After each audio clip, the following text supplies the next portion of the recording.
지금 이 시간은 바람이 그 날개로 그를 쌌나니 라는 제목으로 하나님의 말씀을 전하겠습니다. 오늘 설교의 제목이 너무나 독특하지 않습니까? 19절에 나오는 표현인데 바람이 그 날개로 그를 쌌나니, 바람이 그 날개로 그를 쌌다. 이것이 도대체 어떤 의미일까요? 바람은 무엇이고 바람의 날개는 무엇이고 바람이 쌌다는 그 사람의 정체는 또 무엇일까요? 오늘은 이런 의미를 나누면서 오늘 함께 은혜를 받기 원합니다. 오늘 본문은 원래 코로나로 인해서 우리 삼락교회가 대면 예배를 드리다가 비대면 예배로 전환되기 직전에 그 수요 예배 때 이렇게 말씀을 전하려고 준비했던 말씀입니다. 네, 신기하게 그때는 아무리 설교의 방향을 짜내려고 해도 설교가 잘 쓰여지지 않았습니다. 막막하고 답답하고 뭔가 마침표가 찍혀지지 않은 상태에서 계속 이렇게 설교를 준비하면서 그 불안감이 있었습니다. 근데 갑자기 담임 목사님께서 이제 오셔가지고 정부의 방침으로 인해서 이제 코로나로 이제 비대면 예배로 전환이 되니까 진 목사님 수요예배, 내일 있는 수요예배 준비 안 하셔도 된다고 갑자기 이렇게 저에게 말씀을 하셨습니다. 한편으로는 이제 조금 더 연구해서 준비할 수 있겠다라는 생각이 들고, 한편으로는 이제 아쉬운 마음이 들었습니다. 제가 오늘 이제 설교를 다 준비하고 나서 이제서야 돌아보아서 확인해 보니 오늘 설교의 말씀은 어쩌면 그때가 아닌 우리가 비대면 예배를 지난 오히려 우리의 지금 이 상황에 더 필요한 것이 아니었나 하는 생각이 듭니다. 바람 날개를 설명드리기 전에 먼저 다이어트에 관한 이야기를 나누려고 합니다. 여러분들이 보실 때는 앞에 있는 저는 별로 다이어트가 필요 없을 것처럼 생각되지 않습니까?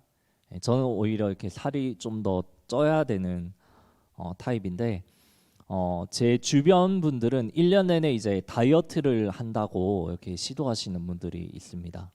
그분들 중에 이제 몇몇 분들은 1년 내내 다이어트를 하시는데 1년 내내 살은 별로 안 빠진 것 같아요. 제가 볼 때. 그 중에 가장 기억 남는 분이 어떤 분이냐면 제가 아는 그 고향 교회 형님, 그러니까 이제 그 형님의 어머니가 계십니다. 그분이 이제 권사님이신데 이 권사님의 특징이 무엇이냐면 교회에서 식당 일을 하시는데 손이 굉장히 크십니다. 여러분들 가운데도 손이 굉장히 커서 음식을 할 때 한 명 먹으면 되는데 2, 3인분 이렇게 준비하시는 분들 있지 않습니까? 이 권사님의 특징이 그렇습니다. 이제 교회에서 이제 음식을 많이 하고 이러면 또 이렇게 많이 먹지 않습니까? 그러다 보니까 이제 음식도 많이 먹고 손도 크고 먹는 것도 좋아하시고 하니까 이렇게 원래도 체격이 좋으신데 이제 점점 더 체격이 좋아지시는 겁니다. 어느 날 이제 본인이 이제 이렇게 살이 계속 찌면 안 되겠다고 이렇게 생각을 했는지 가족들에게 이렇게 선포를 했답니다. 나는 이제 다이어트 할 거야, 살을 뺄 거야. 가족들에게 이렇게 선포를 했답니다. 근데 제가 아는 그 형님이 저에게 이야기를 들려줬는데 아무리 시간이 지나도 자기 어머니가 살이 이렇게 빠지는 모습이 안 보이더라는 것입니다. 그래서 어머니한테 물어봤답니다. 엄마 도대체 뭘 먹으면서 살을 빼? 이렇게 하니까 엄마는 고기 안 먹고 상추랑 쌈채소 이런 거 먹고 과일 먹어, 이렇게 대답을 했답니다. 그렇게 먹으면 살이 빠져야 정상 아닙니까? 근데 하도 안 빠지니까 이상해서 하루는 엄마가 집에서 밥을 먹는데 어떻게 먹나 이렇게 한번 그 형님이 봤답니다.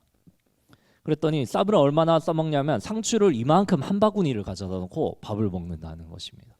여러분, 상추를 이만큼 먹으면 쌈을 싸 먹어야 되잖아요. 그럼 밥은 또 엄청 많이 필요하겠죠. 그러니까 살이 빠지지 않는 것입니다. 그리고 이제 고기를 안 먹다 보니까 이렇게 아무래도 쌈만 먹으면 허기가 지는지 과일을 먹어야겠다 이러면서 이제 사과 4개, 5개 막 이렇게 다 깎아서 또 그 자리에서 후식으로 또 드신다는 것입니다. 저희 형님이 너무나 이렇게 답답해서 자기 어머니니까 편할 거 아닙니까? 어머니에게 이렇게 말을 했다고 합니다. 엄마, 코끼리처럼 그렇게 먹으면 절대 살 안 빠져. 코끼리 몸매 돼. 이렇게 이야기를 했답니다. 여러분, 코끼리도 풀만 먹어서 그 덩치를 유지하고 있습니다. 다이어트에 관한 이야기를 했는데 갓피플의 한 칼럼에서 다이어트에 관해서 이러한 말을 남겼습니다. 오늘은 다이어트를 말하고 싶은 것이 아니라 사실은 그 우리의 마음의 작용에 관해서 이야기를 하고 싶은데 갓피플에서 그것을 다루어 놓아서 제가 읽어드리겠습니다. 당신의 마음에 대해 진지하게 연구해 본 적이 있는가? 당신이 느끼는 감정이 어떻게 작용하는지, 당신이 내리는 결정이 어떻게 이루어지는지, 새로운 것을 배운다는 것은 감정과 의지에 어떤 영향을 미치는지 당신은 진지하게 고민해 본 적이 있는가? 진지하게 고민해 본 사람이라면 우리의 마음이 좀 이상하다는 것을 발견할 것이다. 예를 들어 다이어트를 하려고 이제는 절대 아이스크림을 안 먹을 거야 하면서 다짐하면서도 아이스크림을 보는 순간 어느덧 내 마음은 거기 가 있다. 그러면 도대체 어느 것이 나의 마음인가? 아이스크림을 먹지 않겠다는 내 의지가 나의 마음인가? 아니면 아이스크림을 향한 끝없는 사랑이 나의 마음인가? 기자가 말하고 싶은 게 마음은 과연 의지를 따라가는가, 감정을 따라가는가? 이것을 이제 질문하는 거죠. 그 사람을 용서하지 않으면 내 마음이 고통스럽고 힘들다는 것을 안다. 그럼에도 용서가 안 되는 나의 마음은 용서를 해야 편해진다는 것을 아는 것이 내 마음인가? 아니면 용서가 안 되는 감정이 내 마음인가? 인간의 마음을 곰곰이 들여다보면 도무지 정상이 아니라는 것을 어렵지 않게 발견하게 된다. 여러분, 인간의 마음에 관해서 성경은 무엇이라고 말하고 있을까요? 예레미야 17장 9절을 보면 만물보다 거짓되고 심히 부패한 것은 바로 마음이라고 성경은 기록하고 있습니다. 인간의 마음이 심히 부패했다고 합니다. 인간의 마음이 썩어 빠져 있고 부패해져 있다고까지 예레미야는 이야기를 합니다. 인간이 썩어 빠진 마음을 가지게 되면 어떻게 행동할까요? 죄악으로 나아가게 됩니다. 오늘 본문 11절을 보시면 이스라엘은 그 마음을 빼앗겼다고 말하고 있습니다. 마음을 죄악으로 끌고 가서 타락시켜 마음을 빼앗게 만든 원인이 무엇입니까? 11절을 우리 함께 한 목소리로 읽어보겠습니다. 시작. 음행과 묵은 포도주와 새 포도주가 마음을 빼앗느니라. 그러니까 음행과 술이 결국 이스라엘의 마음을 빼앗아 버렸습니다. 그리고 11절부터 14절까지 이 음행에 대해서 계속 이야기를 하는데 딸들도 며느리들도 남자들도 전부 다 이제 음행을 행하기 때문에 이제 하나님께서는 14절 내가 너희를 벌하지 않겠다. 더 이상 며느리들이 간음하여도 벌하지 않겠다라고 말씀을 합니다. 내가 더 이상 너희들에게 관심을 가지지 않겠다. 신경을 끄겠다. 이런 표현입니다. 근데 아이러니한 것은 12절을 보시면 내 백성이라고 이야기를 합니다. 내 백성. 이들의 정체성은 하나님의 백성인데 하나님에게서 이제 관심을 차단당해 버리는 것입니다. 그리고 하나님은 이제 어떻게 말씀하십니까? 15절입니다. 이스라엘아 너는 음행하여도 유다는 죄를 범하지 못하게 할 것이라. 너희는 길갈로 가지 말며 벳아웬으로 올라가지 말며 여호와의 사심을 두고 맹세하지 말지어다. 여기서 두 도시를 말합니다. 여러분 길갈과 벳아웬에 무슨 일이 있었길래 하나님께서는 길갈과 벳 아웬으로 이스라엘 사람들이 올라가지 말라고 명령하는 것입니까? 이 두 도시에 대해 설명드리겠습니다. 길갈은 어떤 곳이었냐면 여호수아 5장을 보시면 요단강을 건너고 나서 이스라엘 백성이 하나님의 은혜에 감사하면서 12기념비를 세웠던 곳입니다. 영적인 의미가 있는 곳이, 그런 영적인 의미가 남아있는 도시가 바로 길갈입니다. 그뿐만 아니라 사무엘 선지자가 이스라엘을 순회하면서 다스렸던 종교의 중심지가 길갈이었습니다. 열왕기하를 보면 선지 생도들의 학교, 오늘날로 말하면 신학대학원인데 그 신학대학원이 있던 곳이 바로 길갈이었습니다. 그렇다면 벳아웬은 어떤 곳입니까? 벳아웬은 지명적으로 학자들이 이제 찾아보았는데 오늘날 어디인지는 잘 찾지 못합니다. 왜 그런가 하면 이것은 구체적인 지명이라기보다 어떤 다른 도시의 별명으로 학자들이 이렇게 추측하고 있기 때문입니다. 벳아웬이라는 뜻이 무엇이냐면 불평등의 집, 부당함의 집, 죄악의 집인데 학자들은 이 벳아웬이 아마 베델일 것이다 이렇게 추측을 합니다. 왜냐하면 아모스와 미가 같은 성경을 보면 이스라엘의 타락한 그 실상을 보여주는 도시를 예로 들면서 길갈과 베델을 함께 예로 드는 경우가 많습니다. 길갈과 베델을 함께 예로 들기 때문에 이 벳아웬은 사실 벳엘의 다른 별명이었을 것이다 이렇게 추측을 하는 것입니다. 베델은 어떤 곳입니까? 사사시대 전에는 법궤가 길갈에 있다가 베델로 이제 옮겨집니다. 원래는 이제 길갈에 있던 법궤가 베델이라는 곳으로 옮겨지면서 이것 또한 영적인 중심지가 되었습니다. 그래서 성막이 생기고 이스라엘의 종교 중심지가 되었습니다. 그리고 창세기에서는 어떤 일이 있습니까? 야곱이 도망가다가 천사를 보고 이곳은 하나님의 집이다 하고 돌기둥을 세운 것이 어디입니까? 벳엘입니다. 그리고 베델에도 선지 생도들을 키우는 학교가 있었습니다. 근데 이 두 도시가 이제 어떻게 됩니까? 아모스 4장과 미가 6장을 보면 길갈은 우상이 세워져서 선지자들의 책망을 받는 도시로 변해버리고 베델은 여로보암이 금송아지를 만들어서 열왕기에서 지속적으로 우상을 숭배하는 도시로 이렇게 불려집니다. 그러니까 호세아가 왜 벳엘이라고 하지 않고 벳아웬이라고 하는 이 의미가 무엇입니까? 부르기가 너무나 민망한 거죠. 벳엘이라는 이름의 뜻은 하나님의 집인데 너희가 우상을 이렇게 섬기면서 어떻게 이 도시의 이름을 하나님의 집이라고 부르느냐? 차라리 벳아웬으로 불러라. 죄악을 너희는 저지르기 때문에 죄악의 집으로 이곳을 불러라. 호세아는 이렇게 말하고 있는 것입니다. 그러니까 종교의 중심지였던 길갈과 베델이 타락을 해버리니까 이제 어떤 일이 일어납니까? 남유다에서 찾아오는 순례자들이 이 이스라엘의 우상 숭배를 배우게 되는 일이 일어납니다. 그래서 하나님은 오늘 본문에서 길갈로 가지 말며 벳아웬으로 올라가지 말라고 이스라엘에게 명령하고 있는 것입니다. 이들의 문제는 무엇이었을까요? 11절에서 말한 것처럼 빼앗긴 마음이 문제였습니다. 음행의 마음을 완전히 빼앗기 버렸기 때문에 하나님의 말씀이 들리지 않는 것입니다.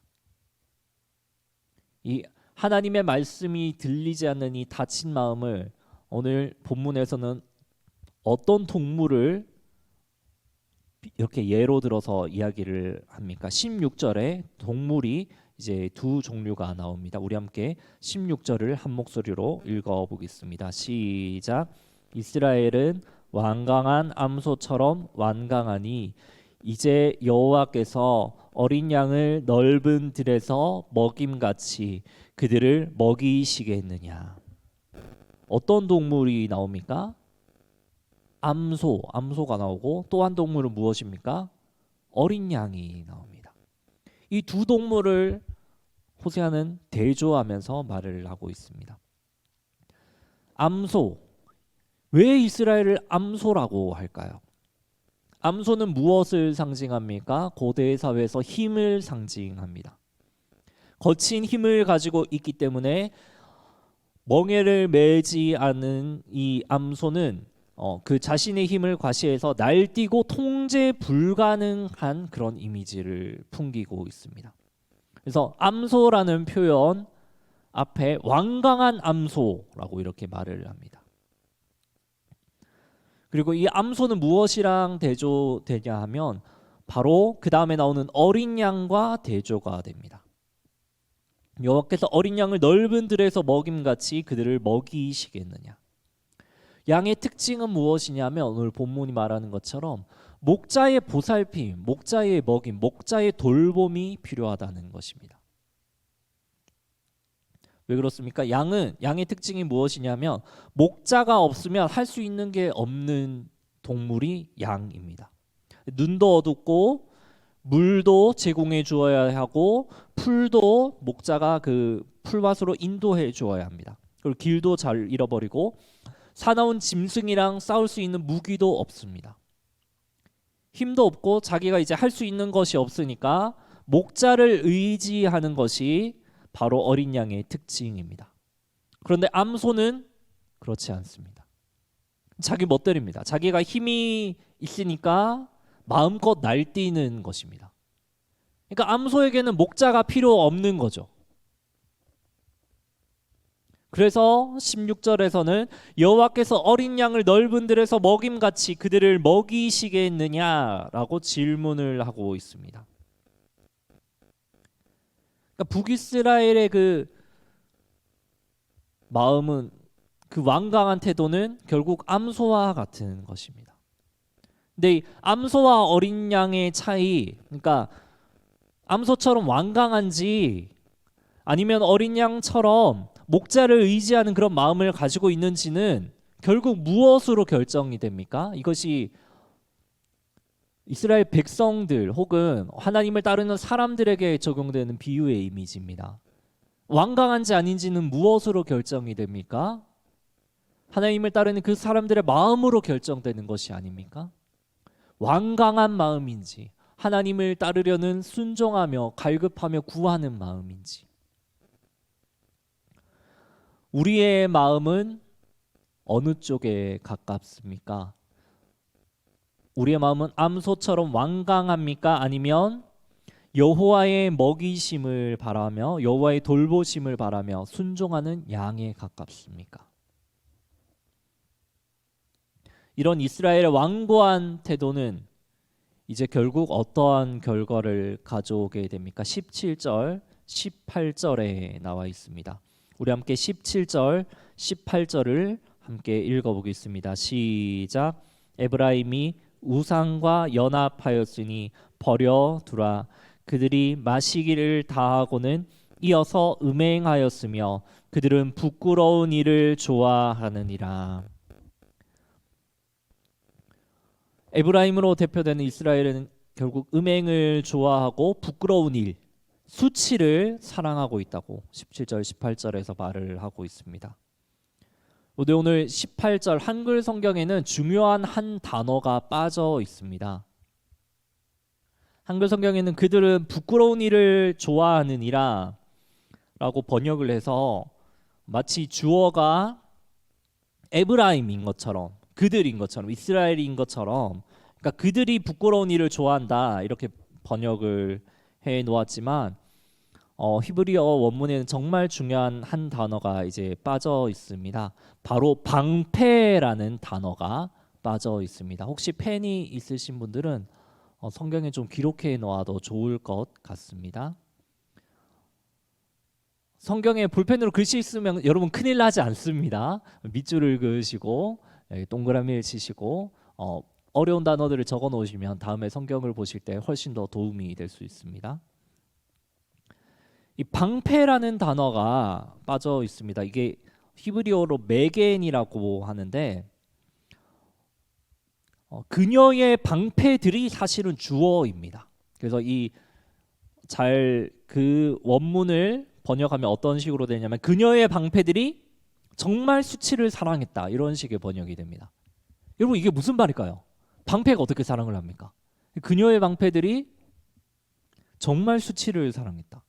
그러니까 너무 어려우니까 한글 성경은 이 메겐이라는 것을 히브리어 사전에도 이게 뜻이 이 호세아 본문에는 뜻이 정확하지 않음 이래놓고 이제 그렇게 나와 있기 때문에 한글 성경은 이제 정확하지 않은 이 의미 때문에 이 단어를 빼버리고 독일 학자들이랑 영어권 학자들은 그녀의 방패가 뭐냐? 방패는 뭔가 지도자, 주권자, 지켜주는 이 주권자들을 말하는 것이 아니냐 해서 그녀의 주권자들은 음행을 정말 사랑했다 이렇게 번역을 해놓았는데 저는 이런 번역들이 너무나 마음에 안 드는 거죠. 논리적으로 저 자신을 설득시킬 수가 없는 겁니다. 그래서 이제 이 부분을 좀 더 이렇게 파고들면서 조금 더 연구를 해 보았습니다. 이 방패들이라는 단어가 히브리어로 마기게하인데 이게 뭐냐면 두 가지 사이에서 뭔가 막아주는 것을 의미합니다. 그래서 방패로만 쓰이는 것이 아니라 욥기에서는 악어의 비늘, 그러니까 이게 외부 공기와 악어의 몸을 방어해주는 비늘이라는 단어로 사용되기도 했습니다. 그리고 이 단어랑 어원이 같은 단어가 무엇이냐면 모음이 자음이 같고 모음만 다릅니다. 덮개를 의미하는 미기가흐라는 히브리어 단어가 있습니다. 근데 히브리어 성경의 특징이 무엇이냐 하면 자음으로만 이렇게 기록이 되어 있습니다. 초기사본들은 자음으로 기록이 되어 있고 히브리어 사람은 자음을 가지고 그냥 이렇게 모음까지 합쳐서 이렇게 쭉 읽을 수가 있습니다. 근데 이제 후대를 지나면서 그런 성경 읽는 것들이 이렇게 전수가 이렇게 늦어지고 이렇게 예전의 언어들을 잊어버리는 부분이 있어서 이제 읽지 못하게 되니까 후대 사본에 이제 모음들이 막 추가되기 시작했습니다. 이 어려운 걸 제가 왜 말씀드리냐면 히브리어는 모음으로만 쓰여졌기 때문에 이 단어가 사실 마기게하일 수도 있고 미기가흐일 수도 있는 겁니다. 그러니까 방패일 수도 있고 덮개일 수도 있고 비늘일 수도 있는 겁니다. 근데 이 덮개라는 단어를 예레미야에서는 어떻게 표현해 놓았냐면 마음의 덮개로 번역을 합니다. 그냥 덮개가 아니고 마음에 덮긴 덮개입니다. 마음에 덮긴 덮개. 그러면 좀 의미가 이렇게 의미를 추론하기가 쉬워집니다. 마음에 덮긴 덮개가 수치를 정말 사랑했다. 그녀의 덮개 덮인 마음, 딱딱한 비늘이 덮인 마음, 이게 너무나 딱딱해지면 무엇이 됩니까? 방패가 되는 것이죠. 딱딱한 방패와 같은 마음이 수치를 정말 사랑했다. 여러분, 우리 마음 가운데 딱딱한 부분이 있어서 그 마음의 방패가 수치를 사랑하게 된다면 이 딱딱한 마음의 방패의 정체는 무엇일까요? 우리의 죄된 본성 아닙니까? 그것을 12절에서는 어떻게 표현하고 있냐면 음란한 마음에 미혹되어라고 표현을 하고 있습니다. 음란한 마음은 인격체가 아니지만 마치 인격체인 것처럼 사람에게 작용할 수 있는 것이죠. 그것을 오늘 본문은 어떻게 표현해 놓았습니까? 방패로 덮인 마음이 딱딱한 마음, 덮개로 덮여버린 그런 다친 마음이 수치를 사랑했다고 말하고 있습니다. 하나님의 말씀이 들어가지 못하게 굳어져 버린 방패로 막고 있는 이 마음, 회개하지 못하고 굳어져 버린 마음이 되어버린 것을 호세아는 이 방패라는 단어를 통해서 고발하고 싶어하는 것 아닐까요? 이 왜 수치를 사랑한 것이 에브라임이나 이스라엘이 아니라 방패로 굳어져 버린 마음인지는 사실 그 다음 절을 보면 훨씬 더 명확해집니다. 19절에서는 의미가 동일한 표현이 또 다르게 기록되어 있기 때문입니다. 우리 함께 19절, 오늘 설교의 제목이 들어있는 부분인데요. 호세아 4장 19절 한 번 더 우리 함께 한 목소리로 읽어보겠습니다. 시작. 바람이 그 날개로 그를 쌌나니 그들이 그 재물로 말미암아 부끄러운 일을 당하리라. 여러분, 바람이 그 날개로 그를 쌌다는 게 도대체 무슨 의미일까요? 너무나 시적인 표현 아닙니까? 너무나 추상적이고 시집에서나 볼 법한 표현이지만 너무나 예술적으로 번역을 해놓았지만 사실 그렇게 좋은 표현은 아닙니다. 왜냐하면 그 다음에 나오는 부분이 부정적인 의미이기 때문입니다. 그들이 그 재물로 말미암아 부끄러운 일을 당하리라, 수치를 당하리라. 바람이 날개로 쌌는데 이제 그것 때문에 수치를 당한다는 거죠. 그러니까 이 바람이 그 날개로 그들을 싼 것은 뭔가 부정적인 행동일 것입니다. 제가 이 부분을 이제 설명을 드리겠습니다. 바람이라는 것은 히브리어로 루아흐인데, 루아흐는 사실 바람 말고 태초에 하나님의 영이 수면 위에 운행하시니라 할 때 영혼이라는 뜻도 가지고 있고 호흡이라는 뜻도 가지고 있습니다. 그리고 영혼이라는 뜻이 확장되어서 한 사람, 한 인격체를 지칭할 때도 루아흐라는 단어가 사용이 됩니다. 그래서 바람이라는 것보다 영혼이라는 단어로 번역을 하면 더 의미가 와닿습니다. 영혼이 영혼의 날개로 그를 싸고 있는 겁니다. 영혼이 영혼의 날개로. 근데 이제 그 싸고 있다라는 단어도 그냥 이렇게 지켜주고 있다, 두르고 있다 이런 단어가 아니고 원래 뭐냐 하면 보자기 같은 것으로 꽉 묶고 있다는 이런 단어입니다. 그러니까 더 좋은 표현은 영혼이 그 날개로 그녀들을 얽어매고 있다라고 표현하는 것이 더 좋을 것 같습니다. 그들은 그 영혼 때문에 얽어매어진 채로 희생제를 창기와 함께 드리기 때문에 수치를 당하게 되는 것입니다. 그럼 이 영혼과 영혼의 날개의 정체는 무엇입니까, 여러분? 우리를 수치로 이끌고 우리를 음행에서 벗어나지 못하게 우리를 꽁꽁 묶어 있는 이 우리의 영혼과 영혼의 날개는 무엇입니까? 우리의 죄악된 자아를 말하는 것입니다. 이게 바로 바람의 정체입니다. 우리 안에 있는 타락된 영혼, 타락한 마음, 음란한 마음, 꽉 막힌 마음을 가지고 하나님을 향해서 방패처럼 닫아버린 마음은 강력한 날개를 가지고서 우리를 꽉 묶고 꽉 붙들고 있어서 이 죄악에서 더 이상 벗어나지 못하게 우리를 묶어버릴 수 있는 무서운 존재인 것이죠.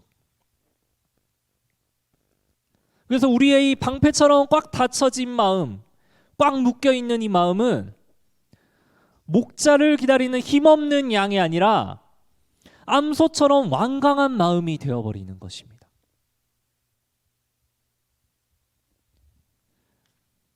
방패로 덮인 마음은 수치를 사랑하고 우리 자신을 그 날개로 죄악에 꽉 묶고 있기 때문에 이스라엘은 그 음행을 버릴 수가 없었던 것이죠. 그렇다면 이 꽉 묶여버린 마음, 딱딱한 비늘로 덮여버린 이 마음을 가진 우리 인간은 이제 어떻게 해야 합니까? 14절에서 깨닫지 못하는 백성 망한다고 하는데 우리가 망하지 않으려면 우리는 우리의 이 닫힌 마음을 가지고 어떻게 해야 합니까? 우리 안에 꽉 막혀버린 이 방패를 깨어야 하는 것입니다. 한 책을 소개해 드리겠습니다. 신앙책은 아니고 정치 관련 책인데 파커 파머의 비통한 자들을 위한 정치학이라는 책이 있습니다. 이 책에 유대인들의 가르침이 나오는데 제가 읽어 드리겠습니다.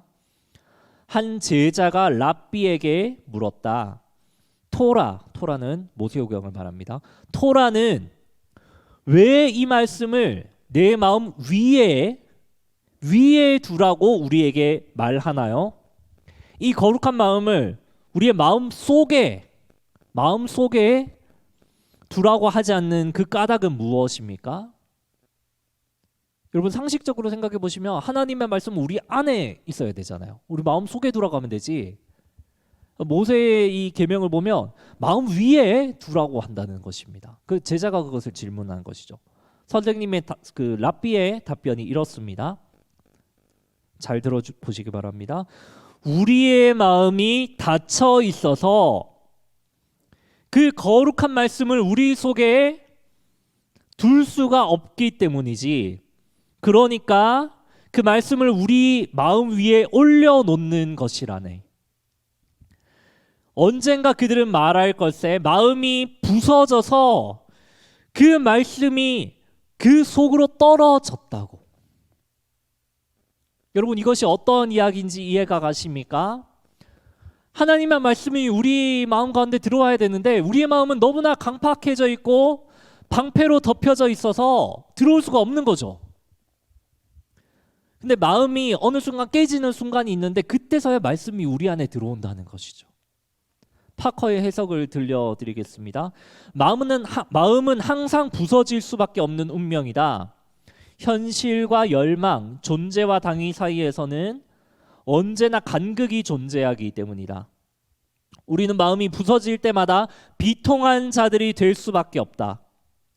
문제는 마음이 부서진 뒤에 흩어지게 할 것이냐 아니면 부서져서 열리게 하느냐 하는 것이다. 우리의 마음이 부서져서 열릴 때 저 랍비가 말한 대로 소중한 것들이 우리의 마음속으로 쏟아져 들어온다고 믿는다. 내가 간절히 원하는 바는 마음이 부서져 열리게 되는 것이다. 만일 마음이 수천 개의 조각으로 부서져 흩어져 버린다면 결국에는 분노, 우울, 이탈에 이를 것이다. 그러나 마음이 경험의 복잡성과 모순을 끌어안을 위대한 능력으로 깨어져 열린다면 결과는 새로운 삶으로 이어질 것이다. 원래 이 파커 파머가 말하는 주장은 민주주의에서도 사실 이렇게 열린 마음이 중요하다 이런 것을 말하고 싶은 것인데 저는 다른 부분을 여러분들에게 권면드리고 싶습니다. 마음은 언젠가는 깨어지게 되는데 이게 부서지거나 아니면 깨어져 열리거나 하는 두 개 중에 하나입니다. 근데 방패와 같이 우리의 마음은 너무나 딱딱해져서 두꺼운 비늘로 마음의 딱딱한 덮개로 우리 마음이 덮여져 있는 것이죠. 그래서 어린 양이 아니라 사실은 완강한 암소처럼 우리는 우리 완강한 마음을 가지고 음행과 제약으로 달려나가는 우리는 이 마음을 이제 어떻게 해야 하는 것입니까? 하나님 앞에서 굳어진 우리 마음의 방패를 깨어야 하는 것입니다. 우리 마음은 서론에서 그 다이어트 기사를 읽어드렸을 때도 말씀드렸지만 우리 마음은 정상이 아닙니다. 그러니까 우리는 정상이 아닌 마음을 가지고 이렇게 고민을 하는데 사실 정상이 아니기 때문에 깨어지고 하나님의 말씀, 진리신 하나님의 말씀이 우리 안에 들어와야 하는 것이죠. 그런데 우리는 겁을 냅니다. 우리 마음이 깨어지면 이것은 파커 파머가 말하는 것처럼 깨어져서 완전히 산산조각 나버리는 부서져 버리는 우리의 마음이 되는 것이 아닌가. 그럼 우리는 뭔가를 잃어버리고 뭔가를 상실하고 우리 뭔가 큰일 나는 게 아닌가 걱정하는 거죠. 하지만 하나님은 어떤 분이십니까? 우리의 마음을 완전히 부서뜨리지 않는 분이십니다. 오히려 우리의 마음이 깨어져 열리기를 원하시는 분이십니다. 하나님의 말씀이 우리 안에 들어가기를 소망하시는 분이십니다. 그리고 그 깨어진 마음을 다시금 이어 붙이시고 다시금 회복하시고 우리를 다시금 일으켜 세우시는 분이 그분이 바로 우리 하나님 아니십니까? 왜 애통하는 자가 복이 있다고 성경은 말합니까? 왜 여호와께서 상하고 통회하는 마음, 깨어지는 마음을 멸시치 아니한다고 말을 합니까? 그것은 우리의 마음이 깨어질 때 그것은 우리의 마음이 완전히 산산조각 나 버리지 않기 때문입니다. 오히려 그것은 우리의 마음이 깨어져 하나님의 말씀에 열리는 마음의 깨어짐이기 때문입니다. 하나님께서는 그 깨어진 마음을 이어붙이시고 위로하시고 말씀이 우리 안에 들어오도록 역사하시는 것입니다. 그렇다면 마지막으로 마음을 깨뜨리는 것은 무엇을 말할까요? 여러분, 마음을 깨뜨린다는 것을 여러분 이렇게 어렴풋이는 아시겠는데 이것이 너무나 추상적인 언어 아닙니까? 구체적으로 무엇을 말하는 것일까요? 이것을 우리가 알아야 마음을 깨뜨릴 수 있는 것 아닙니까? 크리소스톰은 마음을 깨뜨리는 것을 바로 회개의 기도와 눈물이라고 주장합니다. 그는 말합니다. 죄의 불꽃이 아무리 강렬하다 해도 눈물 앞에서는 맥을 못 춘다. 왜냐하면 눈물은 허무의 용광로를 끄며 죄의 상처를 깨끗하게 하기 때문이다. 여러분, 우리의 강팍한 마음이 어떻게 깨어질 수 있습니까? 방패와 같고 딱딱한 비늘과 같은 우리의 마음이 어떻게 깨어져야 합니까? 회개의 눈물과 회개의 기도로 주님 앞에 나아가는 것이죠. 우리의 강팍한 마음을 회개의 기도로 깨트려야 합니다. 이 깨어짐은 우리를 파멸이 아니라 진정한 회개로 이끌어서 다시 살게 할 것입니다. 우리는 우리 마음의 방패를 깨트려서 죄악된 영혼의 속박을 벗어던지고 그 날개를 벗어던지고 영원한 생명을 누리게 될 것입니다. 마태복음 5장 4절은 말합니다. 애통하는 자는 복이 있나니 그들이 위로를 받을 것이며. 왜 깨어진 마음, 애통하는 자가 복이 있습니까? 깨어진 마음으로 애통하는 눈물은 허무의 용광로를 꺼트려 버리기 때문입니다. 시편 51편은 말합니다. 하나님께서 구하시는 제사는 상한 심령이라. 하나님이여 상하고 통회하는 마음을 주께서 멸시하지 아니하시리라. 하나님은 왜 깨어진 마음, 상하고 통회하는 심령을 멸시하지 않으십니까? 우리가 그 마음을 깨트릴 때 우리 안에 그 말씀으로 찾아오셔서 우리 안에 그 상처난 부분들을 회복하시기 때문입니다. 사랑하는 성도 여러분, 코로나로 인해서 비대면 예배를 드리면서 여러분 그동안 무엇을 느끼셨습니까? 여러분 자신은 그 비대면 예배를 드리면서 어떻게 느끼셨는지 모르겠습니다. 혹시 여러분의 생각보다 여러분 자신이 훨씬 영적으로 괜찮다는 것을 느끼셨습니까? 나는 아무런 통제 없이도 나 혼자 예배를 잘 드릴 수 있다고 느끼셨습니까? 혹시 그렇지 않다면 나는 비대면으로 예배를 드리니까 대충 예배 드려도 괜찮겠지. 때로는 머리를 감지 않고 씻지 않은 채로 예배를 드리고 때로는 다른 약속을 주일에 잡으면서 예배를 드리지 못하고 혹은 또 놀러 나갔다가 늦게서야 영상을 보거나 다른 일을 하면서 설거지를 하면서 우리 아이를 돌보면서 영상의 소리만을 듣지 않았습니까? 이 코로나 기간 동안 여러분 무엇을 발견하셨습니까? 자신의 부족함을 발견하지 않으셨습니까? 우리 안에 딱딱하게 굳어져 버린 방패와 같이 닫힌 마음을 여러분 발견하지 않으셨습니까? 나는 내가 괜찮을 줄 알았는데 사실 나의 마음은 완강한 암소처럼 꼭 닫혀 있는 것이 아닌가. 내 마음은 나의 고집으로 꽁꽁 묻혀져 있어서 하나님의 말씀을 막아버리고 방패로 그것을 막으려고 우리의 마음 가운데 이렇게 딱 닫아버리고 있지는 않았는가.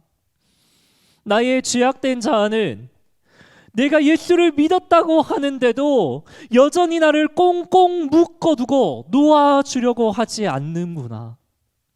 여러분 혹시 이렇게 느끼셨다면 어떻게 해야 합니까?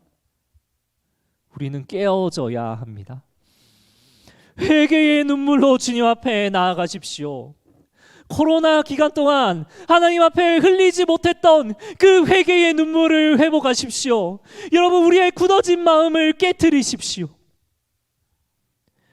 우리의 눈물로 그 방패를 깨트릴 때에 그때서야 하나님이 여러분 안에서 일하기 시작할 것입니다. 말씀을 정리하겠습니다. 우리의 마음은 완강한 암소같이 방패로 덮여서 하나님의 말씀이 들어오지 못하고 있는 상태가 아닙니까? 여러분, 그 꽁꽁 닫힌 마음을 주님 앞에서 깨트리십시오. 하나님께서 여러분 안에서 말씀으로 새로이 역사하시기 시작할 것입니다. 회개로서 우리의 마음을 깨트리면서 주님 앞에 날마다 서시는 저와 우리 모든 삼락가족 되시기를 축복합니다.